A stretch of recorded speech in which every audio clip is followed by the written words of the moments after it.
You mentioned actually performance reviews, right? And a lot of people seeing this will probably be familiar with the annual performance review. Right. Maybe people get ranked on the bell curve, or even worse, stack ranked.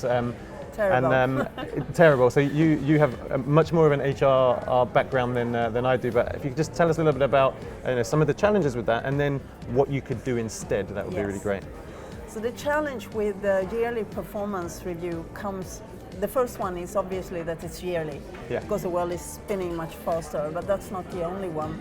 The fact that you are judging people on the past and not looking at the future instead of improving for the future, the focus is most of the time historic. So you look at the past and you judge the past.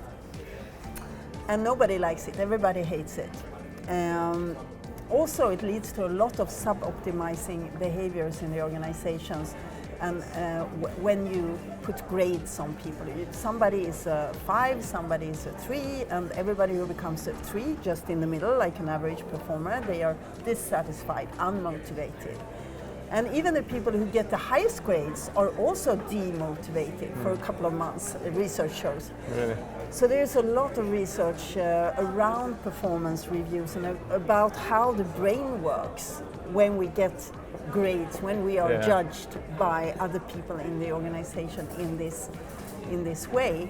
And then it's also linked, of course, to different kinds of salary boxes or rewards or bonuses, which then it becomes even worse, because then we create a lot of inequity in the organization as well. And people start to sub-optimize, people start to chase, higher positions, because then they are tied to higher salary boxes and so on. So there's a lot of negative consequences with doing performance reviews the traditional way, no doubt about it. But instead, you could work with a simple framework like OKRs.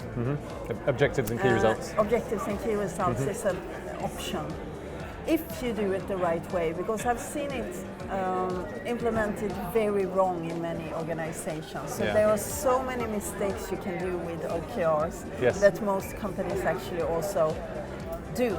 They fall into this trap to do it in ways that don't make them work optimally. You don't do them on personal level, you only do them on team and company level. You don't write outcomes, instead you do activities of the key results.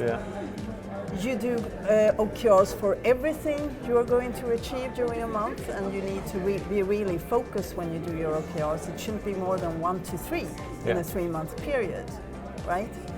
And there is a lot of pitfalls with the OKRs that I've seen. But if you do them the right way, the way they were intended, you don't link bonuses or rewards to them. You never that's really do important, that, because that is also very, very common that organizations do that.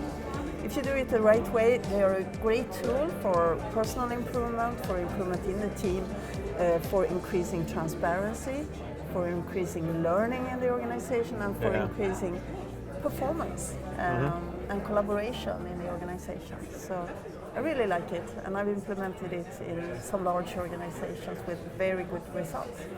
Fabulous.